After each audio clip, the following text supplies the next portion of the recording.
Twelfth physics chapter के अगर ये एमसीक्यूज गलत हुए तो मार्क्स सीधे कटेंगे। इसमें हम लोग वैसे एमसीक्यू करने वाले हैं जो हमारे बोर्ड एग्ज़ाम में रेगुलरली आते रहते हैं और बहुत ज़्यादा इम्पोर्टेंट है। तो बिना देरी के हम लोग कर देते हैं अपने क्वेश्चंस की। तो पहला क्वेश्चन हमारा, यदि समरूप विद्युत क्षेत्र जेड अक्ष के अनुरूप हो तो सम विभव होगा एक्स वाई तल, एक्स जेड तल, वाई जेड तल, कहीं भी। तो हम सभी जानते हैं अगर जेड एक्स के अनुरूप हो तो उसका क्या होगा, एक्स वाई तल। ऑप्शन नंबर ए हमारा करेक्ट है। अगले क्वेश्चन की तरफ हम लोग बढ़ते हैं। प्रत्येक आर त्रिज्या पर क्यू आवेश से आवेशित 8 छोटे बूंदों को मिलाकर एक बड़ा बूंद बनाया जा रहा है, तो बड़े बूंद की स्थिति ऊर्जा प्रत्येक छोटे बूंद की तुलना में होगा। 32 गुना होता है, 16 गुना, 8 गुना, तो 32 गुना होता है। अगले क्वेश्चन की तरफ हम लोग बढ़ते हैं। क्वेश्चन नंबर तीसरा क्या कह रहा है, एक समांतर प्लेट संधारित्र में प्रवेदक 6 वाला प्रवाहविद्युत भरना है, प्लेटों के बीच दूरी कितनी गुनी कर देने पर धारिता पूर्ववत बनी रहेगी, 6 गुनी पे। अगला ऑप्शन है 1/6 पे, कोई परिवर्तन नहीं है। डी इनमें से कोई नहीं। इसका भी करेक्ट आंसर क्या है फ्रेंड्स, अगर 6 गुना कर देंगे तो कोई परिवर्तन या कोई ये नहीं रहेगा, पूर्वोत्तर बना रहेगा। अगला क्वेश्चन बढ़ते हैं। एक गोलीय चालक आविष्ट किया जाता है, इसके केंद्र पर विद्युत क्षेत्र की तीव्रता होगी अनंत, शून्य, इन सतह के बराबर, इनमें से कोई नहीं। तो इसका करेक्ट क्या हो जाता है फ्रेंड्स, शून्य हो जाएगा। फ्रेंड्स अगला जो एमसीक्यू हमारा ट्रैप क्वेश्चन, इसमें लगभग 90% बच्चे गलत करते हैं, जिसका आप करेक्ट आंसर जरूर देना। चलिए पहले हम लोग क्वेश्चन पढ़ लेते हैं। एक कैपेसिटर पर क्यू चार्ज पहले से जमा हो चुका है, तो हम डायरेक्टली इंसर्ट कर देते हैं तो क्या होगा, और क्यू है तो पहले से डायरेक्टली इंसर्ट कर देंगे, क्या होगा, वोल्टेज बढ़ेगा, वोल्टेज घटेगा, वोल्टेज वही रहेगा, चार्ज बढ़ जाएगा। तो मैं आपको लिए 2 सेकंड का टाइम देता हूँ, अब बताओ इसका आंसर क्या होगा। देखिए फ्रेंड्स, इसका जो ट्रैप क्या है, इसमें क्या है, सारे स्टूडेंट सोचते हैं वोल्टेज कांस्टेंट है, लेकिन आइसोलेशन कैपेसिटर में चार्ज कांस्टेंट रहता है, इसलिए वोल्टेज क्या होगा, घटता है। तो इसका करेक्ट आंसर क्या हो जाएगा, ऑप्शन नंबर बी हमारा करेक्ट हो जाएगा। अगले क्वेश्चन बढ़ते हैं।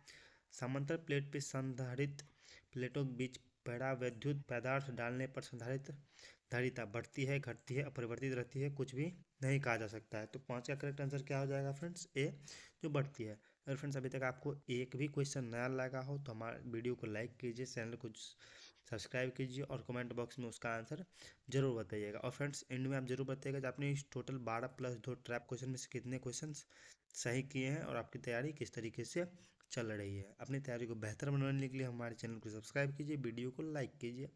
चलिए फ्रेंड्स अगले क्वेश्चन की तरफ लोग बढ़ते हैं।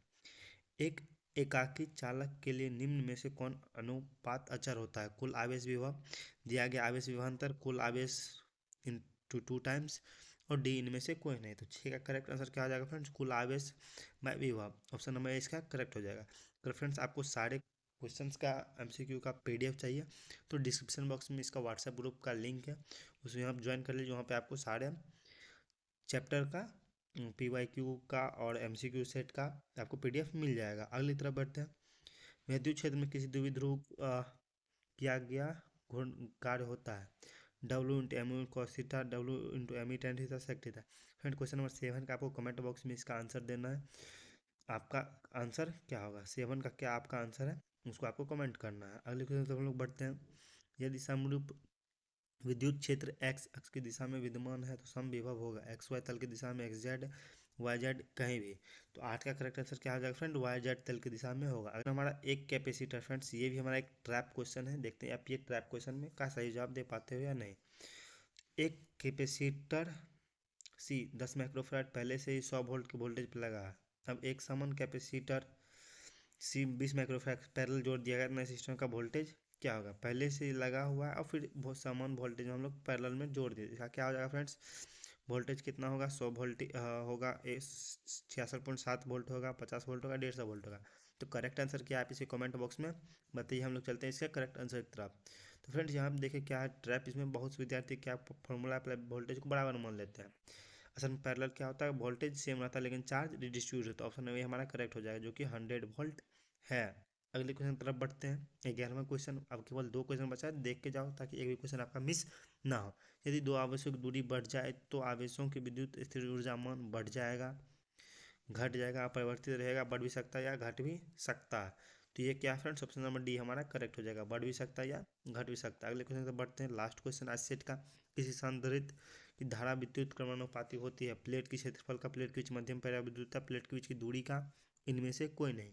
तो इसका करेक्ट आंसर क्या है? प्लेट के बीच की मध्यम पैरा वैद्युताक, ऑप्शन नंबर बी हमारा करेक्ट है।